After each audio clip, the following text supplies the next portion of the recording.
Buddhism is one of the most ancient belief systems in the world. Buddhism is both a religion and a philosophy. Only your own understanding saves you from suffering. It is practiced by over 350 million people today.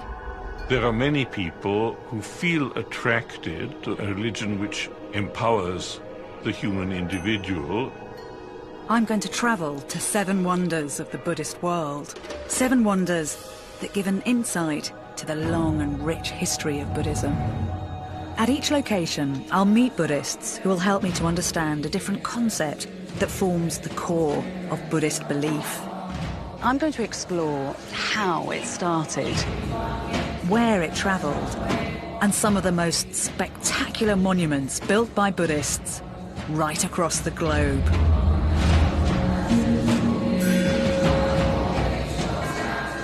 And to try to get to the bottom of the attraction of this philosophy for mankind for close on 2,500 years. Buddhism's numbers grow year on year, and I'll be uncovering why, as I experience 7 modern and ancient wonders of the Buddhist world.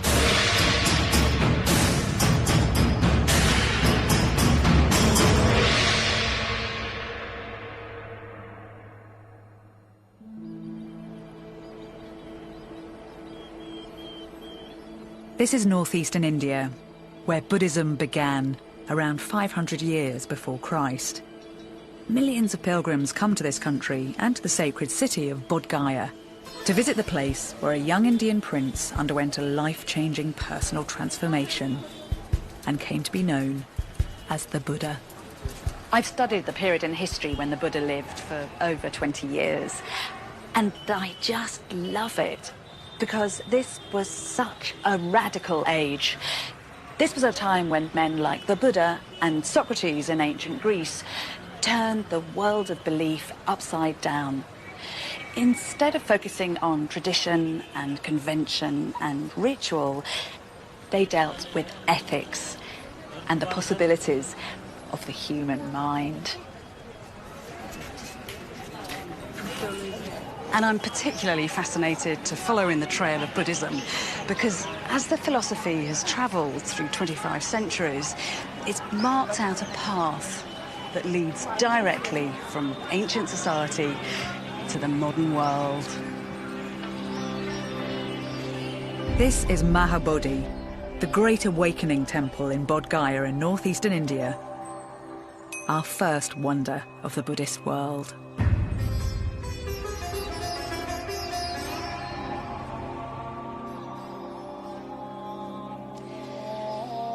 The reason Bodh Gaya is here at all is because 2.5 millennia ago, one man had an internal, personal revelation while he sat underneath a peepal tree.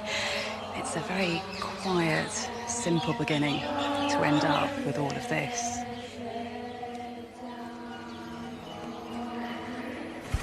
That man was called Siddhartha Gautama, and we're told he renounced his privileges and family to embark on a rigorous quest. A journey to understand the inherent challenges of the human condition, sparked by the suffering, sorrow and deprivation that he saw all around him. It was a long and difficult journey. Siddhartha renounced the comforts of the material world. He meditated for weeks on end. He broke with the status quo in a region that had been dominated by the old gods for the previous 1,000 years. Finally, he achieved nirvana, what we loosely translate as enlightenment, and became known as the Buddha, or the Enlightened One. The Buddha, according to Buddhist scriptures, made his way to this spot and determined not to move until he found an answer to the world's suffering.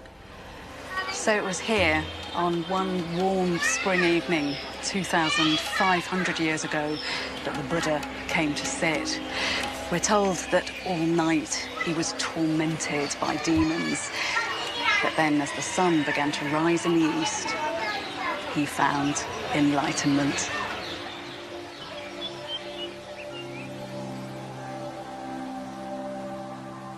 Bodh Gaya Temple is the Mecca of Buddhism. It is where the Buddha attained enlightenment, according to their belief. And the Bodhi tree, or a great-grandson of the Bodhi tree, still grows there. And so Buddhists go there to remember the great breakthrough that was the Buddha's discovery of the true nature of the universe. And inspired by the Buddha's example, you'll find visitors here from every corner of the globe, from the 90 or so countries where Buddhism still flourishes today.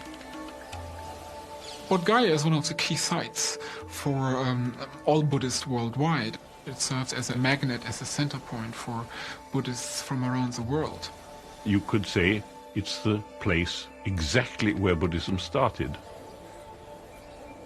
I'm not a Buddhist, but if you ask anyone who's involved in Buddhism, they'll tell you that it's a very difficult philosophy to teach or to explain, and that the very best way to understand it is to experience it. And so, by experiencing Buddhism, I'm going to try to get to the heart of a philosophy that can sometimes seem complicated, out of reach. And I'll start with the 3 key principles of Buddhism, what are known as its 3 jewels. The first is the life and example of Buddha himself.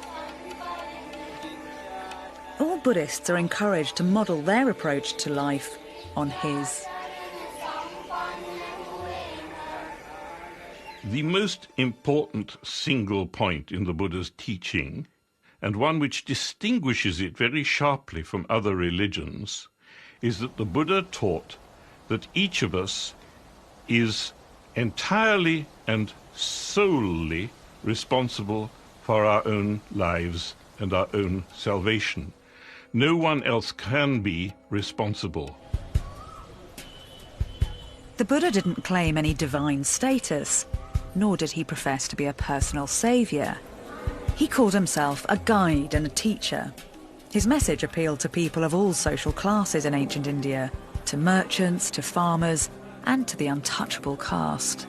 The Buddha, in the course of his spiritual awakening, rejected a good number of aspects of Hinduism. He rejected some philosophical components of Hindu beliefs. He was very critical of the position of the Brahmins or priests in society at that time, which was a very elitist position. He was similarly critical of the caste system. He positioned himself as a result outside the caste system. The Buddha spent his remaining years travelling through deep forests, across mango groves, from village to village. The curious would bring food and clothing for the philosopher and his band of followers, and in turn, he encouraged them to reconsider the purpose and point of life, to recalibrate their moral compass. Although the Buddha didn't establish a church or temple system as such, over time, the significant locations in his life were gradually turned into shrines.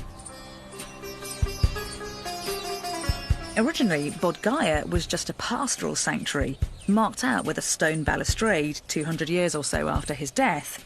But by the 6th century AD, a full-blown temple, the Mahabodhi Temple, marked the spot. About 400 years after the first temple that was built here for the worshipping of the Bodhi tree was replaced by this kind of a temple built to enshrine the iconic image of Buddha, which had gained currency by that time. The temple, particularly the Mahabodhi temple, is representative of how important Buddhist temples were and how, this idea of building a temple to enshrine statues started from here.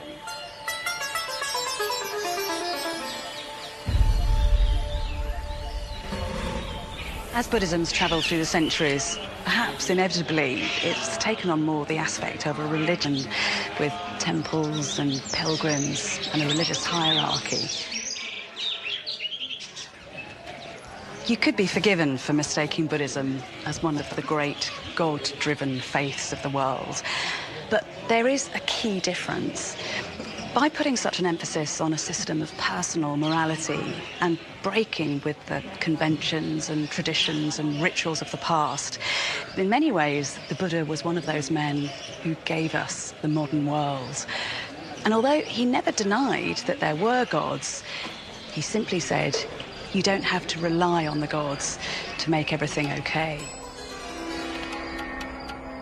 According to Buddhist sources, having seeded a radical new world view, the Buddha died at the age of 84. His body was cremated, but his bones remained unburned. They were distributed amongst the various tribes, rulers and kingdoms who are now starting to follow the Buddhist way and who honoured its founder by building monuments or stupas over his remains. In Kathmandu, the capital city of Nepal, stands the Bodhanath Stupa, our second wonder of the Buddhist world.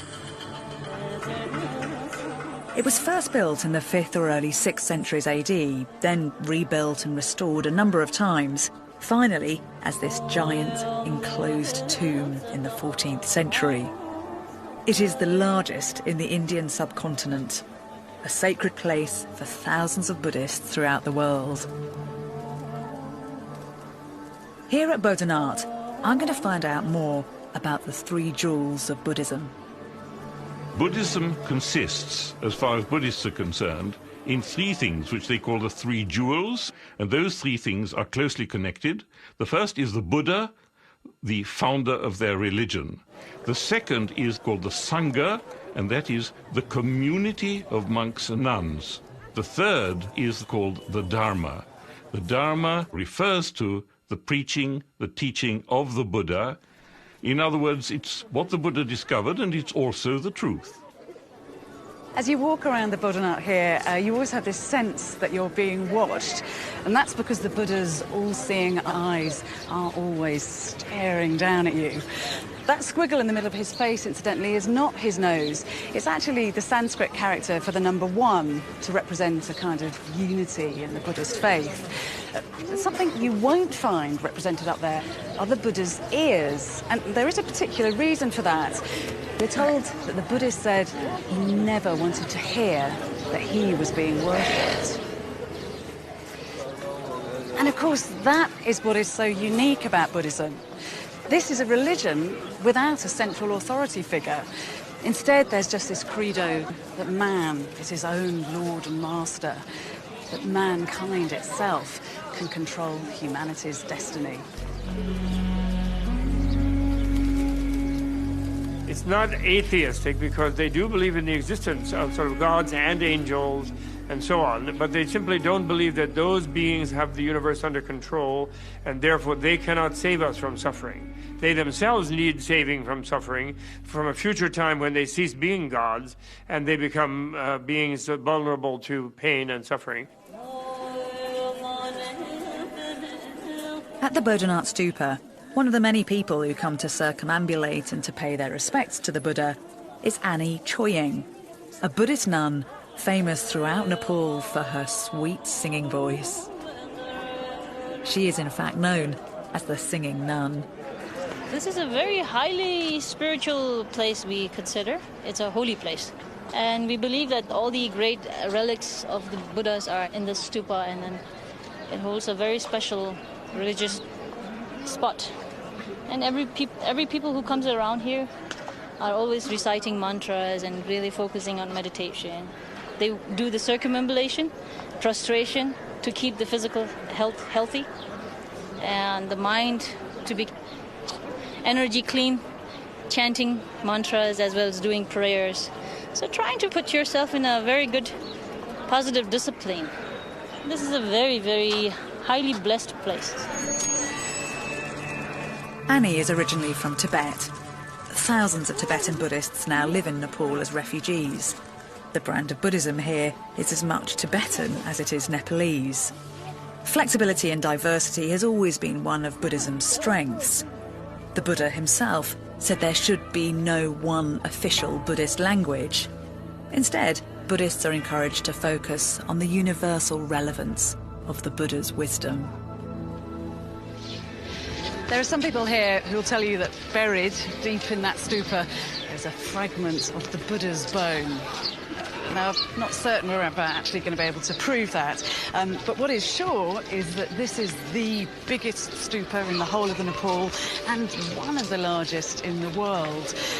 And It is immensely impressive, but do you know what's significant about it? Actually, it's not how it looks, but what it means.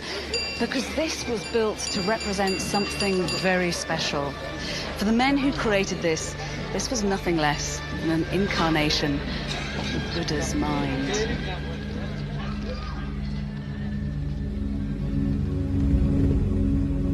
The symbolism of stupa is very interesting because it takes the elements of earth, water, fire, wind, and space, different shapes that represent those, and they put them in a kind of ideal aesthetic form.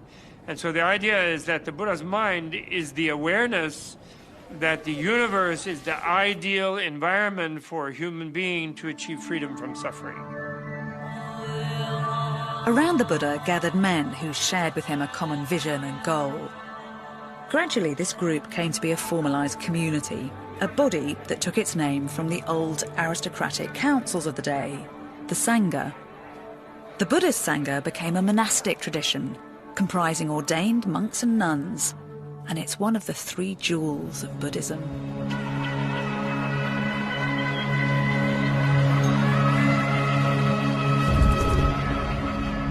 My first experience of the Sangha came at what felt like an ungodly hour. At Bodhanath every morning, just after dawn, monks of all ages gather to perform the first of many rituals of the day. The Sangha is one of the oldest, continuously active spiritual organisations in the world.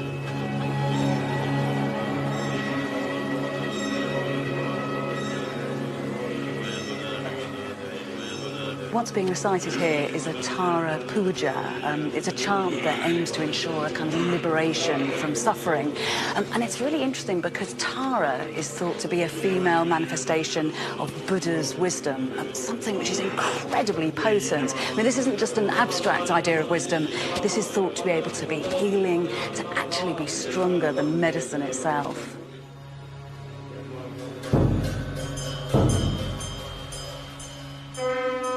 The Sangha includes women and was set up to allow those who wish to practice Buddha's teachings a disciplined environment and maximum time to focus on the philosopher's ideas, free from the responsibilities and distractions of a domestic or conventional lifestyle.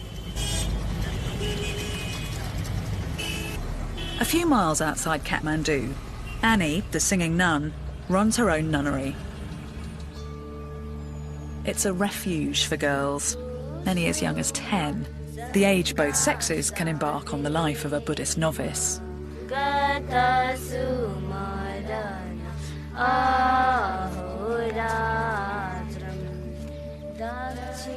I have here mostly girls from families who are facing some difficulties, obviously poverty.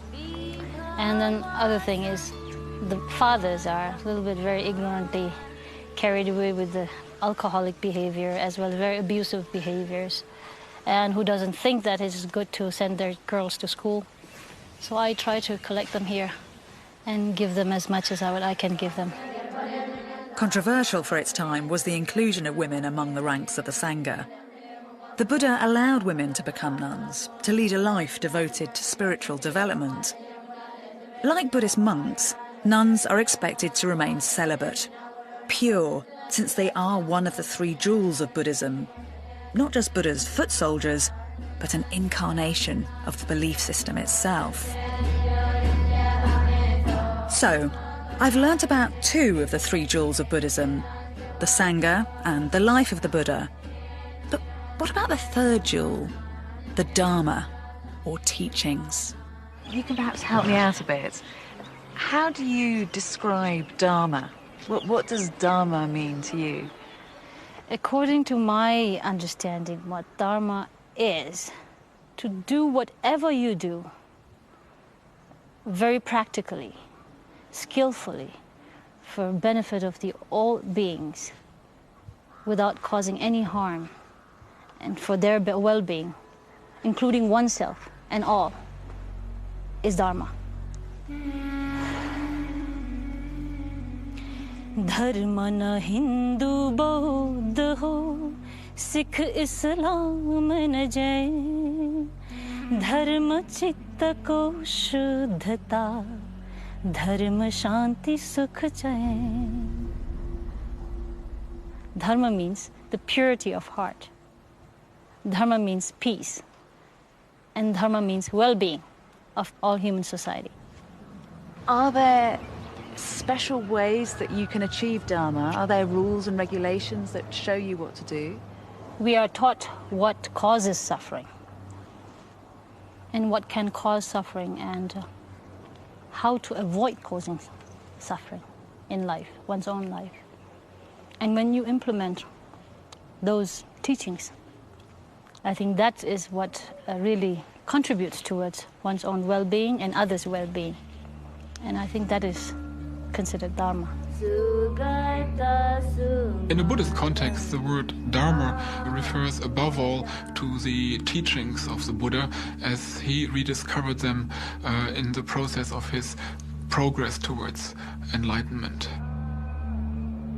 The reality of the Dharma, which holds you free from suffering, is what they take the root of the word dharma, which means to hold, and the Buddha said dharma holds a being free from suffering.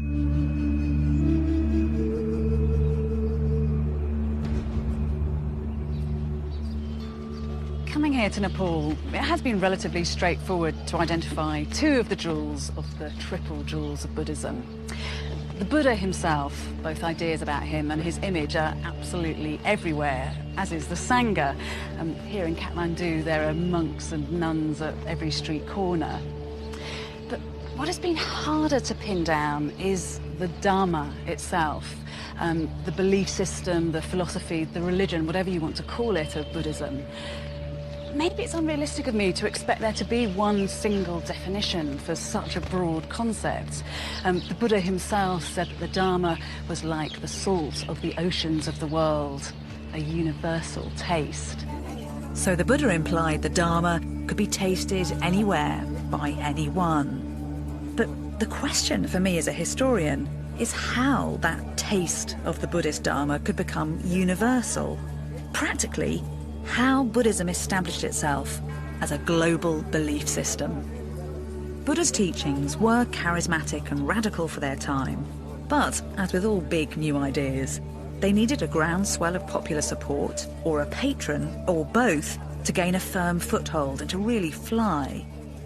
While there was grassroots interest in what he had to say, it was about 200 years after the Buddha's death that Buddhism got a major boost. In 250 BC, the ruthless, all-powerful Emperor Ashoka, who controlled most of ancient India, proved Buddhism's greatest ally. Ashoka was haunted by the memory of the blood that he'd acquired on his hands as a result of the cut and thrust of his rise to power, and he decided to turn to the good. And in order to realise that ambition, he vigorously promoted Buddhist ideals right across the Indian subcontinent. According to Buddhist tradition, in the centuries following Ashoka's sponsorship of Buddha's ideas, the philosophy evolved into at least 18 different schools. One of these, the Theravada, still survives today and is mainly associated with South and Southeast Asia. Another came to be called the Mahayana, the Great Vehicle or Way, now most often found in North and East Asia. Ashoka, by embracing Buddhism, put a particular emphasis on the consequences of his actions, on what he thought and how he lived in the world, on his karma. Karma is a word well known in the West today. It has its roots in early Indian belief systems, but the value of karma became a fundamentally important Buddhist concept, and one that I'm going to explore at the Temple of the Tooth in Kandy, Sri Lanka, our next wonder of the Buddhist world.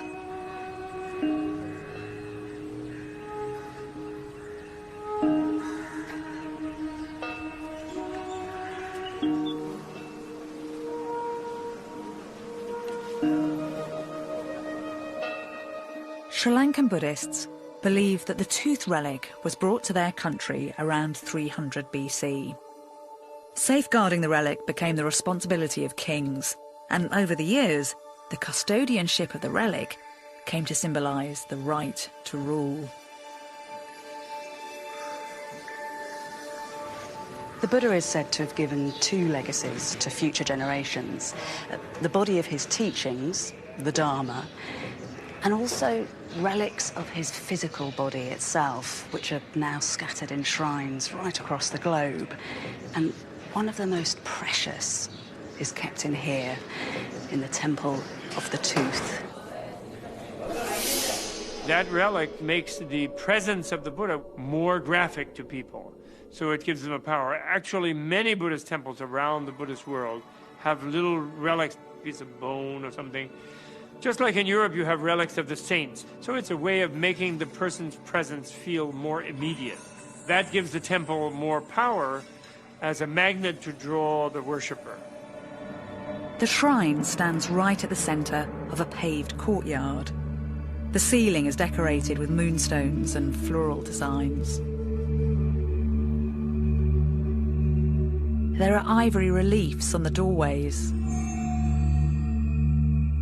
The inner chamber contains the tooth relic and other sacred objects. And all around, there is a brightly painted corridor.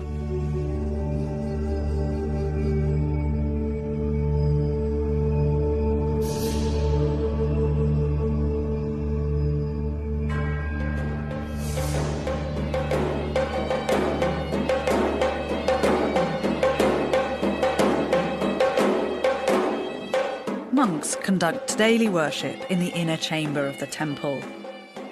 Rituals are performed at dawn, at noon, and in the evening. The tooth is in this upper chamber in a casket of gold and is only revealed to a chosen few. The sacred relic is symbolically bathed with a herbal preparation made from scented water and fragrant flowers. This holy water is believed to contain healing properties and is distributed among those present. Once a week, mothers gather at the temple with their babies. All these little babies are waiting to be taken in to be blessed by the priest so that they have Buddha's power with them for the rest of their lives. They're given a little white piece of string to wrap around their wrist, which shows that the Buddha is with them from now until they die. And it's thought incredibly important that they get the Buddha's blessing right at this early stage, because everything that they do from now on, all their intentional actions, what they think, what they say and what they do, their karma will affect how they are then reborn in the next life. Karma is one of the main concepts of Buddhism. It's a belief that any of our intentional actions, both thought and deed, will be mirrored by something similar happening to us in the future. So if you harm someone, someone will harm you. This principle of cause and effect can bring consequences that are either good or bad, depending on what it is that you've done. Because Buddhists believe we have many lives, this good and bad karma can generate consequences both throughout this life and long into the next. Karma is what you do. The word literally means deed or action. But the Buddha said that all karma that matters is what is morally good or morally bad. And you decide what to do. Now, we must remember that for Buddhists, your life goes on beyond what we normally think of as this life. In fact, you are reborn an infinite number of times until you manage to bring that to an end. Buddhists use a metaphor to help explain what karma is. They say that if you sow thistle seed, then you can't expect apple trees to grow. And that is very clear. It's a basic principle of cause and effect. And as a historian, I know that that principle has real validity. We are all affected by our past, and our past and our present together informs our future. So when the Buddha said that we should be mindful of our intentional actions, of our karma, and that our highest authority is our conscience, then he was making real sense. And he was also clarifying something about what it is to be human.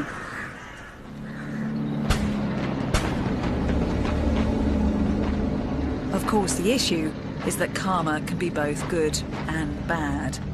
And in Sri Lanka, the fallout of action and reaction, of cause and effect, has been brutally tested in recent years. For nearly 3 decades, the country has been locked in a violent civil war, in which close on 100,000 people have been killed. Sri Lanka is only now emerging from this debilitating conflict between the Hindu Tamil minority and a Buddhist Sinhalese majority. The Temple of the Tooth was badly hit and partially destroyed during the war. It's now been fully restored. Buddhists believe this cycle of death and destruction can be broken. They assert that by following a certain path, it's possible to break out of a continuous round of life and death and rebirth, which in Buddhism has a name: samsara. And samsara is the concept I'm going to investigate now, as I move to the next wonder of the Buddhist world.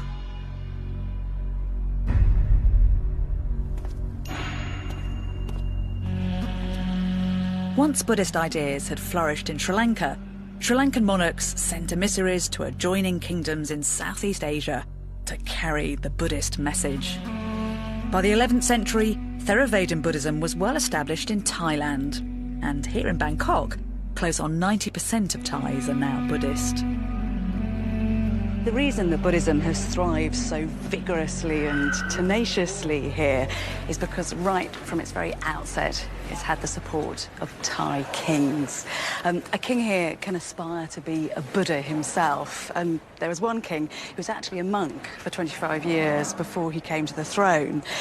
Every time the royal family builds a new palace for itself, it will also construct next door a monastery and a temple complex as a kind of outward sign of its righteousness and commitment to the Buddhist cause. And here in Bangkok, the temple complex is certainly fit for a king. This is Wat Po, our next wonder of the Buddhist world. It's the largest and oldest temple complex in Bangkok. It's home to more than 1,000 Buddha images. The complex includes a temple, a working monastery, and a large courtyard with a forest of stupas thick with exquisite handmade lotus motifs. And hidden within its own palatial hall, the golden reclining Buddha.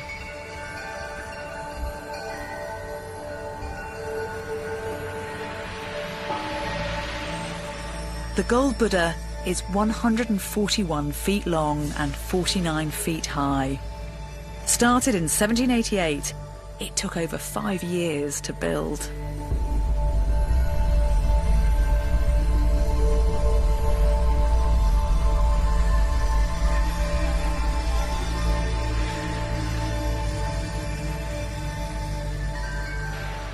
This is one of the most stunning, gobsmacking works of monumental art I've ever seen.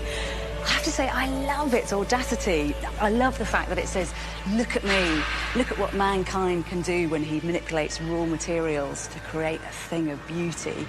Because here there are thousands of fragments of mother of pearl used and 153 plates of gold. But what it doesn't seem to me to say is that this is an incarnation of the middle path, that essential Buddhist notion that extremes and excesses should be avoided at all costs. Because there's no doubt that this is a thing of opulence. It's enormous, it's gorgeous, and it's very sensuous.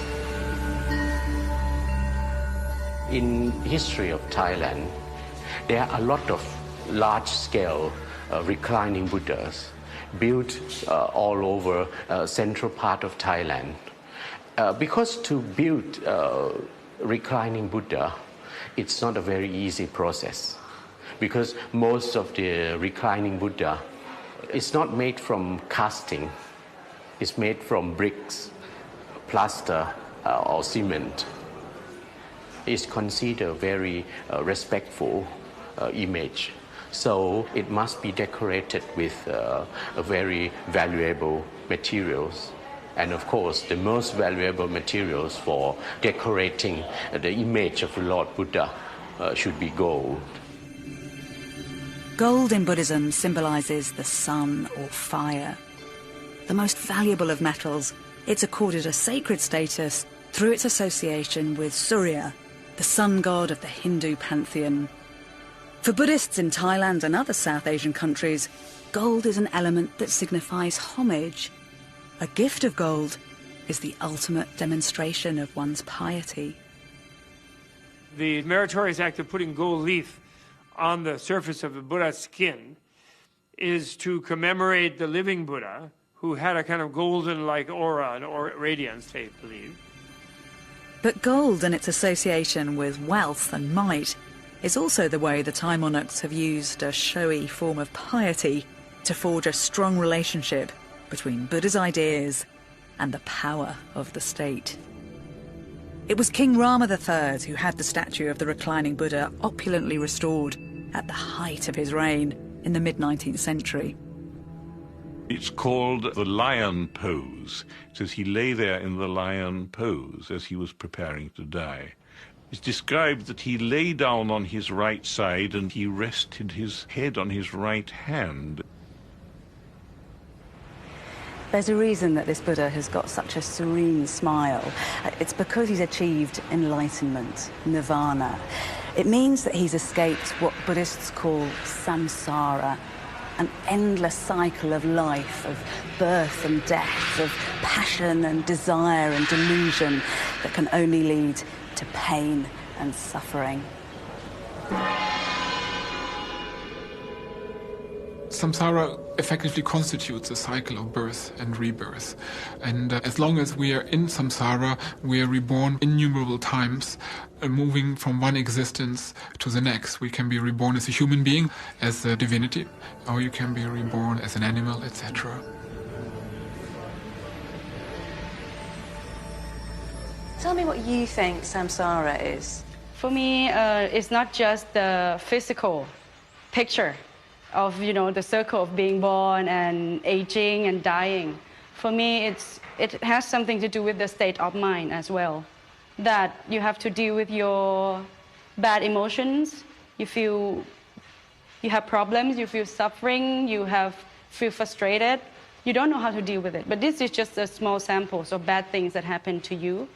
You just go on and on and on, You can't find a real peace or happiness. The Wheel of Life is a common visual depiction in Buddhism. At the time Buddha started to teach, many understood life as a relentless cycle where all were born, grew old, died, and were reborn in another life. It was an eternal morass from which there was no release. But Buddha felt that an escape was possible. He taught that through one's actions, karma, and through a way of life that was characterized by wisdom, morality, and compassion, via meditation and the triumph of the mind over craving, desire, and excess, it was possible to achieve enlightenment, nirvana. He believed that this enlightenment would empower ordinary people to break free from samsara. This idea gives Buddhist funerals a distinctive character. Those present mourn their loss, but also hope that thanks to their beloved's good karma, the dead are at least one step closer to enlightenment, that they have the chance of a rebirth as a better being who one day can escape samsara. What goes round comes around, that's what I believe. This body is just like a house that we rent for a while. After we die, we have to find a new place to live. It's impermanent, it's just temporary. So good Buddhists believe that we should do our best in this life to guarantee the better place after we die.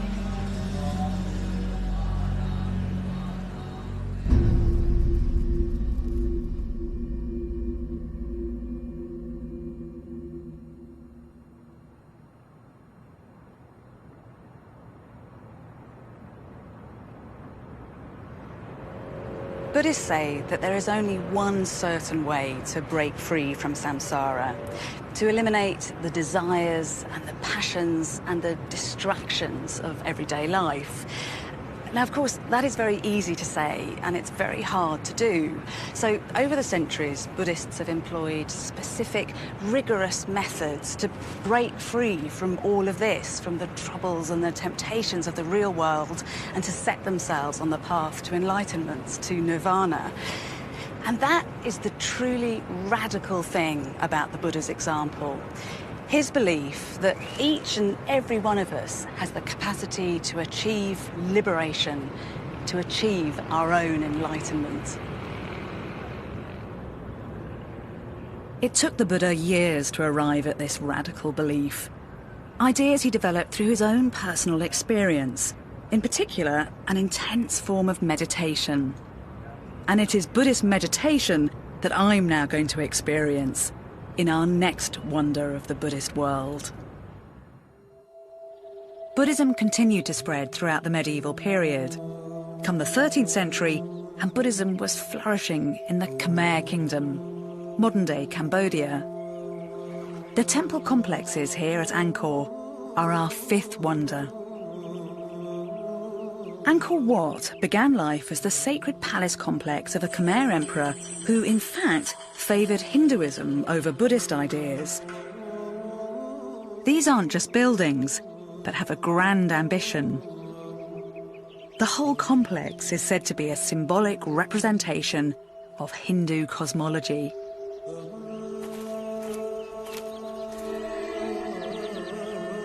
The original temple honoured the Hindu god Vishnu and incarnates the centre of the physical and spiritual universe, a mythical mountain. A series of 5 rectangular walls represent other mountains, and the moats here evoke the cosmic ocean.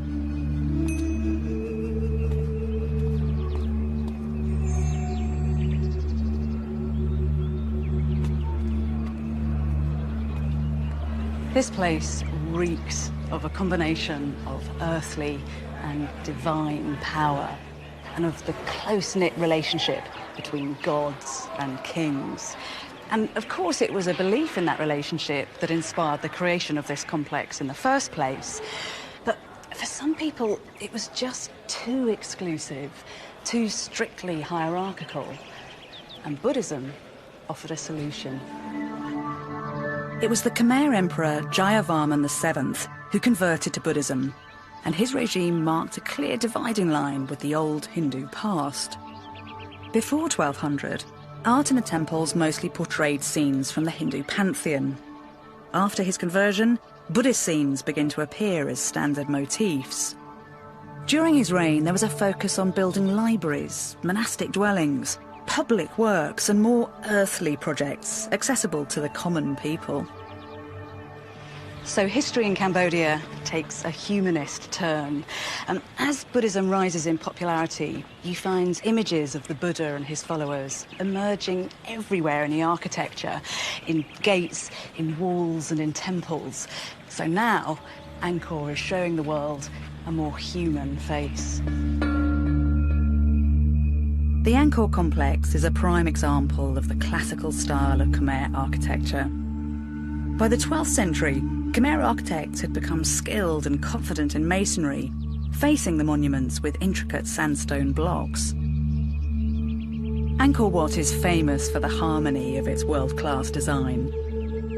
Architecturally, towers shaped like lotus buds are characteristic. Half galleries broaden the passageways. Other galleries connect enclosures, and terraces appear along the main pathways of the temple. The walls are decorated with bas-reliefs, showing Hindu mythological figures and detailed narrative scenes. This one depicts the churning of the oceans. Other elements of the design have been destroyed by looting and the passage of time. They included gilded stucco, gold on some figures, and elaborate carved ceiling panels and doors. This was the largest sacred building in the world. Although there is an eerie, crumbling beauty to this place now, you have to try to imagine it in its heyday. All this stonework would have been brightly painted, and in this corridor there'd have been many hundreds of statues of the Buddha wrought out of precious gold. The light from the statues would have been reflected back from the walls, which would have been studded with emeralds and sapphires and rubies. And outside there would have been crowds of monks, their eyes closed in meditation, their faces lit by the glow of torches made out of jungle resin. Since Buddhism is primarily an educational system, meditation is a key component of that educational system. Meditation is the way you become viscerally and directly aware of all these deep connections and connectednesses to the universe. And you have to become directly aware of it to become free of being controlled by unconscious processes. And that freedom is liberation. That freedom is nirvana. I'd been invited by a group of trainee Buddhist monks to experience meditation for myself. Members of the Sangha can spend hours each day meditating. The way they sit, the position of their hands is copied from the practice of the Buddha himself.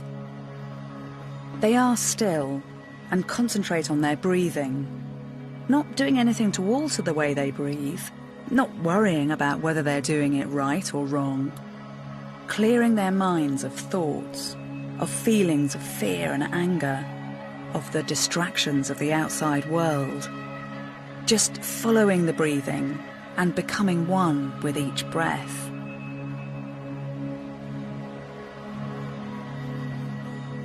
I can't say I've managed to completely block out the sound of the world going on. And it feels hard to stay this still for so long.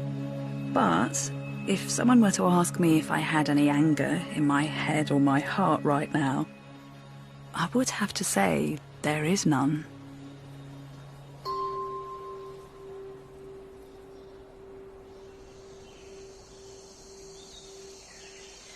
The Pali Canon advises that there are particularly good places to meditate. A mountain, a hillside, a rock cave, a cemetery, an open field, open forest, the root of a tree deep in the jungle. And this place certainly fits some of those criteria. But I have to say, I think I'm probably going to carry on meditating in my own sweet way for a while. I'm not quite ready yet to do the deep breathing and the lotus position. But still, I have huge respect for the practice of meditation, not least because it is a firm vote of confidence in the power of the human mind. It suggests that in order to transcend the difficulties of this world, we don't just need to appeal to a higher divine authority, but can look to our own consciousness. Well, certainly the people of Cambodia have had more cause than most to find internal resources to deal with the troubles that the world has thrown at them. Cambodia has suffered some of the worst violence and genocide of the last century. Between 1968 and 1976, over 3 million Cambodians were killed in the war that engulfed Vietnam and other countries of Southeast Asia. This was then followed by the terror and genocide unleashed by the Khmer Rouge, a communist movement that ruled Cambodia for 4 years. The Khmer Rouge dealt particularly viciously with Buddhism. Thousands of monks were slaughtered and monasteries were destroyed, and if people tried to hold on to their beliefs, they were often tortured and killed. But gradually, as the nightmare is beginning to fade, Buddhism is finding its feet here again, and when you come to Angkor, you'll find little active shrines like this tucked away into corners. In Cambodia, Buddhism is slowly reasserting itself. This country, which had experienced such horrors, is now peaceful. And Angkor, which had been brutalized by the Khmer Rouge regime, is now a world tourist site once again. It's been very moving coming here to Cambodia, because this place has been the home to the most dramatic twists and turns in the fortunes of Buddhism. For centuries, Buddhism was the philosophy of choice for both the kings and the people. And then, thanks to the horrors of the Khmer Rouge, there was a chance that it was going to be eradicated virtually overnight. But gradually, gently, it is now making a comeback. And there's even a possibility that this place, which was once the biggest and most active Buddhist complex in the world, could be that again sometime in the future.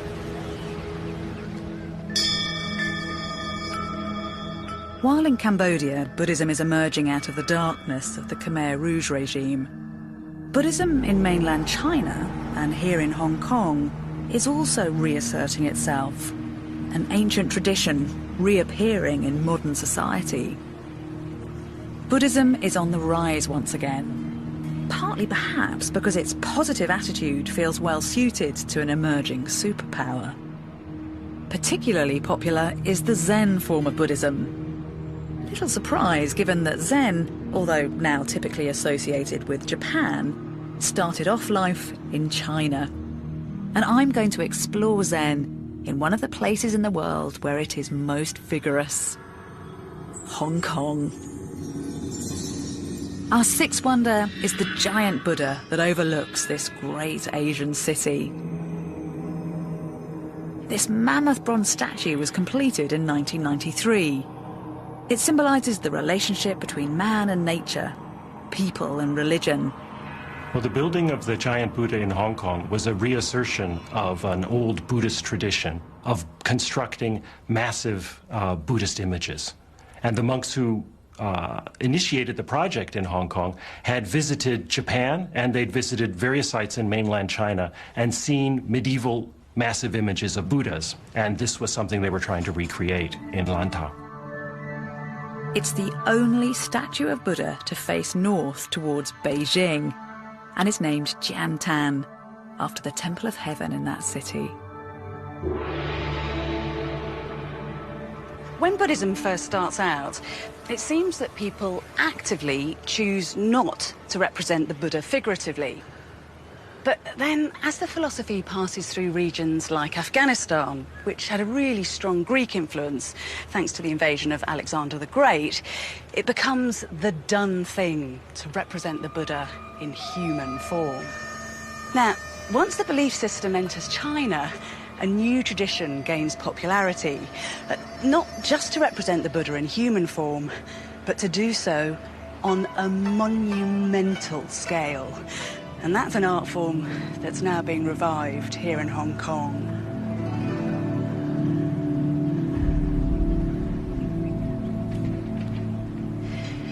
Everything about this statue means something. The Buddha is sitting in a lotus position, which shows that he was like the beauty of a lotus flower emerging from the muddy waters of a pond. His face is that beautiful round shape, which is supposed to be a reflection of the perfection of the moon. And his head is domed, which tells us just how wise he is. His hands are interesting because the right hand is raised in a gesture of blessing.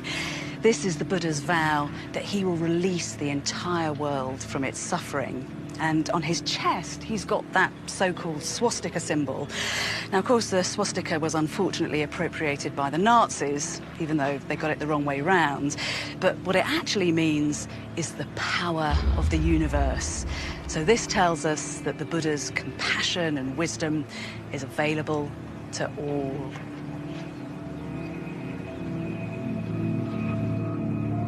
The Buddha statue sits on a lotus throne on top of an altar. It's surrounded by 6 smaller bronze statues. They're shown offering gifts like fruit and incense, gifts that symbolise different aspects of Buddhist philosophy, all virtues which are necessary to achieve enlightenment.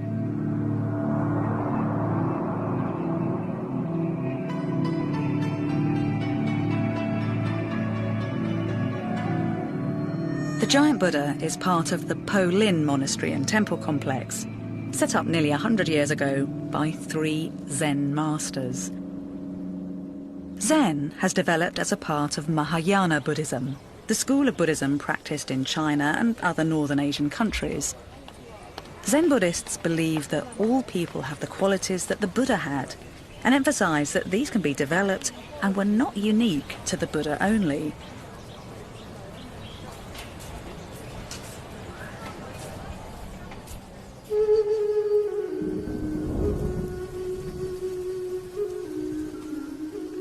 The aim of Zen is to discover this quality within each person through meditation and practice of the Buddha's teachings. The ultimate goal is to become a completely enlightened Buddha. Meditation has always been central to Buddhism, but here in China, a new brand of meditation was born. It took its name from a Sanskrit word, dhyana, which is actually very hard to translate, but means a kind of alert, productive state of mind. In China, it was called Chan, and when it travels to Japan, it becomes Zen.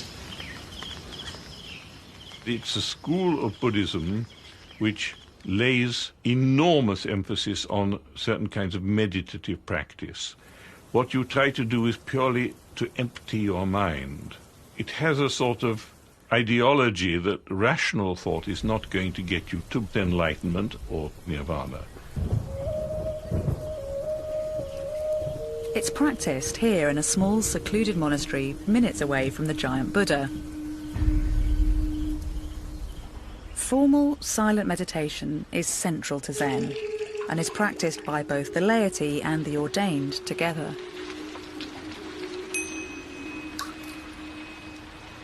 Some people find the concept of Zen quite difficult to grasp. So how would you define it? So Zen means we never separate our life and our practice. Zen is like 24 hours when you are standing, sitting, walking, lying down. So never separate. You know, our everyday life and our practice cannot separate. It's not two things.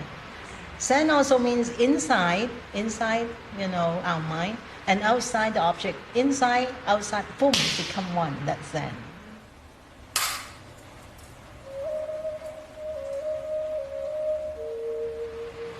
So if you're not making that separation between Zen practice and everyday life, does that mean that when you do everything, when you sweep the floor or prepare food or clean something, that actually is an act of Zen itself?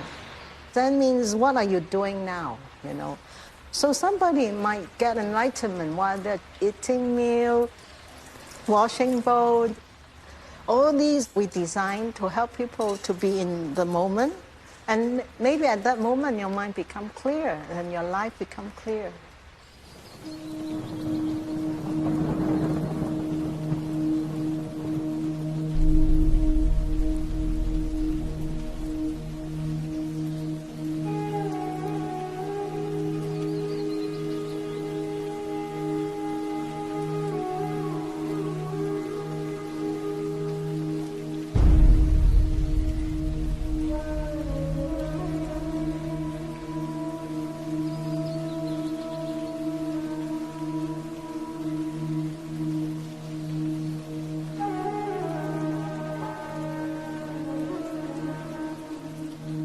This is called water bowl meditation, and the purpose is to carry the water without spilling a single drop.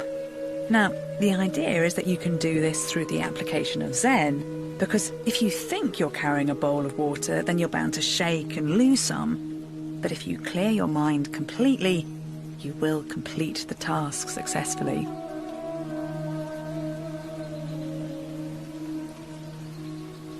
In the West, a lot of people have heard of Zen. It is something that's quite popular.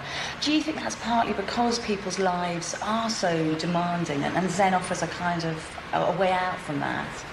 I think not only the West are very busy, now Asia is more busy. It's true. It's true. It's very like money orientated. Everybody worry about the living. So it's very important our mind know how to relax and to be living at this moment and to keep clear. So if you can live in this present, even there's some problem up here, it's okay.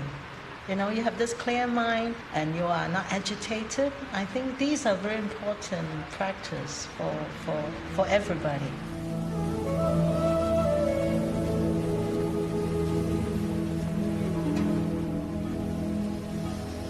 Zen practitioners today don't like to use specific words to limit what Zen is, but If you want to find a definition for the practice, probably as close as you'll get, is that this is something that really believes in the power of intuition and in a kind of productive simplicity. And I can see that cherishing intuition, living for the moment, living day by day with a clear mind, is a very productive way to spend your time. Perhaps it explains why, of all brands of Buddhism, Zen has become particularly attractive to those who live in our demanding 21st century.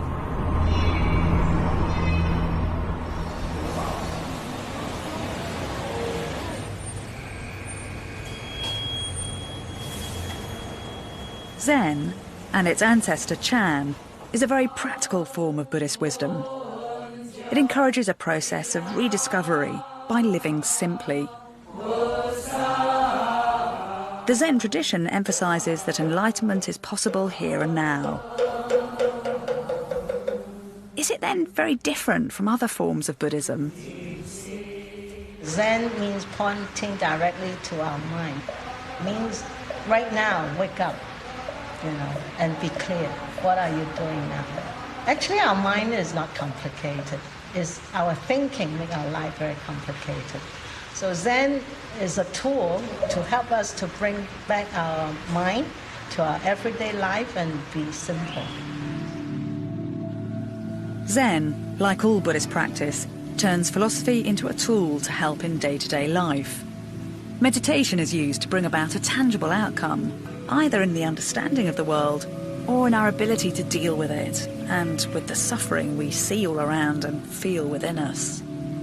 One thing that struck me is that whatever the regional variations of Buddhism, issues of suffering are right at the core of the philosophy. Now, that is really interesting because, in general, over the last 2,500 years, cultures of the East have actually been very unabashed about suffering. They don't mind putting it centre stage. Whereas in the West, these are issues that we can sometimes try to brush under the carpet. In the modern age, for instance, we've been accused of trying to cheat death itself. But just look at that statue. There's the Buddha promising to deal with all the suffering in the world. So it does make you wonder what future Buddhism has as a global belief system. What's going to happen when ideas of the East, which put suffering to the fore, start to take root in the West?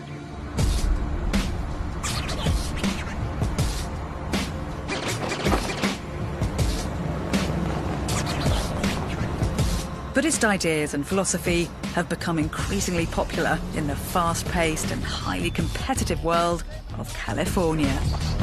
New Age concepts, mixed with the counterculture of the hippies in the 1970s, have made words like karma and nirvana commonplace. Buddhism offered a spiritual life and an emphasis on morality without being too authoritarian. Buddhism initially spread into the West, and especially the west coast of the United States, in the 19th century, thanks to Japanese and Chinese labourers brought in to work on the railways. In Los Angeles, the first Buddhist temples were set up at the turn of the century. Today, the city is home to one of the largest Buddhist temples in the West. Shei Lai Temple at Hacienda Heights, our seventh wonder of the Buddhist world.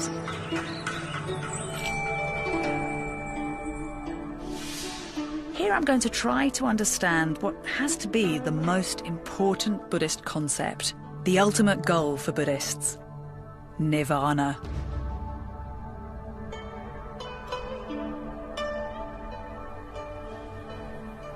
The planning and construction of the temple in the 1980s was met with suspicion and resistance from local communities.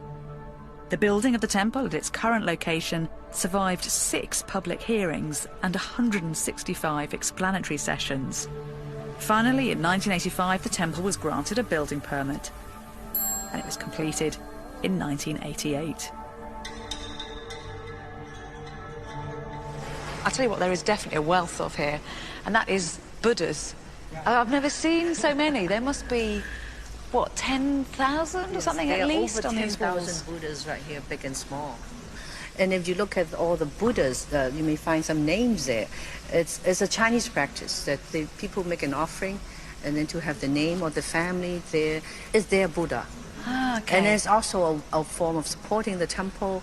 And they come in and they say, I have a Buddha in there. It's like the connection between the Buddha outside and the Buddha inside. One of the American Buddhists who come to the temple is Mario C. He became a Buddhist 6 years ago.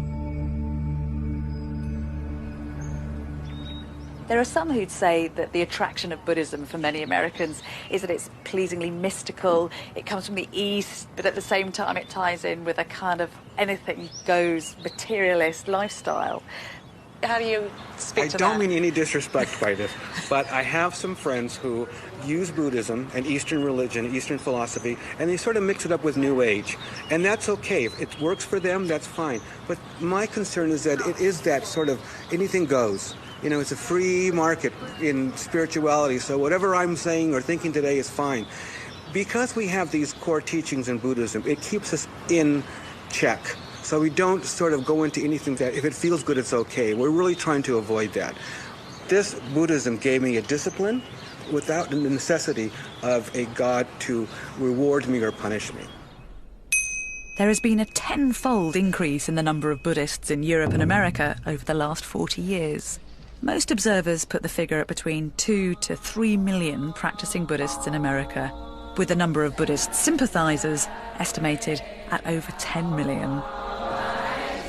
The Shay Lai Temple is one example of the modern expansionism of Buddhism.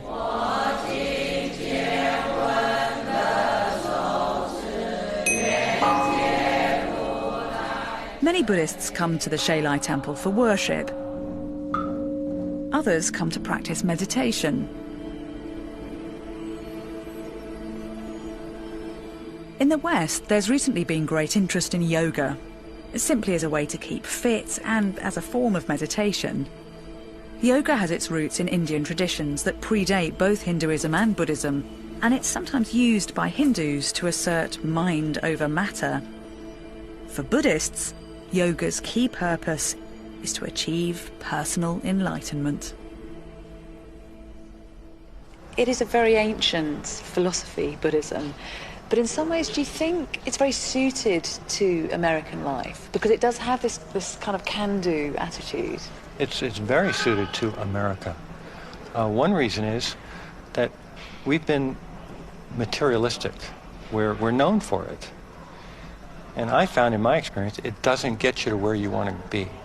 And I can't believe that I'm alone in that. I can't believe that. It offers reasons why that is. I'm sure other people like me who can't understand why all this stuff didn't make them happy would be looking for something else. So I'm not surprised that it is popular. It's not against any other religion, and it's not against science. It's very in line with everything. The temple then offers American Buddhists lots of reasons to visit. But if you're a devotee of Buddhism, then one of your main motivations for coming here is to seek enlightenment, nirvana. Now, I'd love to be able to tell you that I've got a textbook definition for what nirvana actually is. But considering the Buddha himself said that it was beyond words, beyond logic, I suspect this is going to be quite a tricky concept to pin down. Nirvana certainly is a state of mind, and it's a state of mind in which you have abolished strong emotions of very much wanting things, or very much hating things, or being confused. It's a state of mind which you attain, and at that moment and thereafter, you enjoy a kind of blissful calm. And that path, is the end of that path nirvana? Is that your goal? Yes, nirvana, enlightenment, full understanding, awakening, those are all terms that are very similar. And to me, it's understanding the truth, understanding what this is, what it really is. How confident are you that nirvana is a goal you're going to attain? I am cautiously optimistic. How about that? There are people that say that it's very possible. And these are people that are very smart people, and I'm following their advice, and I think it can be done. I think it can be done. Like so much in Buddhism, Nirvana clearly has to be experienced, not explained. But for Buddhists, the journey to get there, the path you take, seems to be as important as the arriving. Buddhists will tell you that Nirvana has no fixed point in time or space. And that's actually a little ironic, because one of the few accepted fixtures of the Buddhist story is where the Buddha himself found enlightenment. We're told that that took place in northern India under the spreading branches of a peepal tree. Which is where my quest had started, at Bodh Gaya, at this spot where it said Buddhist philosophy really began 2,500 years ago. In this journey, I've explored key facets of Buddhist belief and got a little closer to understanding something vital about the core of Buddhist philosophy, the Dharma. The Dharma is simply the way the world is, and we can all best live our lives if we follow a path that allows us to deal with the world as passionately, as compassionately, as positively, and as wisely as possible. Now, whatever the permutations and interpretations of Buddhism, that seems to me to be pretty simple and pretty enlightened. I've learnt about karma, how mindful actions impact on our lives, about samsara, the cycle of life, birth and death, about meditation, about Zen, and the final goal for all Buddhists, Nirvana. I've seen some of the most beautiful architecture inspired by Buddhist ideas, and how after 25 centuries, Buddhism still attracts millions across the globe. A philosophy that is rooted in its ancient past and yet gives character to the modern world. How Buddhism places the responsibility to realize the truth on all of us. As Buddhism traveled, it transformed the cultures it came into contact with, just as it too was transformed. You wonder if the Buddha could ever possibly have imagined the impact that his ideas would have on human history, particularly given the one thing he was certain about was that impermanence and change were the only things that were definite in this world. Just listen to this, it's one of his most poetic epithets. So shall you think of all this fleeting world, a star at dawn, a bubble in a stream, a flash of lightning in a summer cloud, a flickering lamp, a phantom, and a dream. Well, the Buddha's dreams of 2,500 years ago are still with us. And they've been made incarnate in one of the most tenacious belief systems of all time, and in some of the most iconic and beautiful monuments in the world.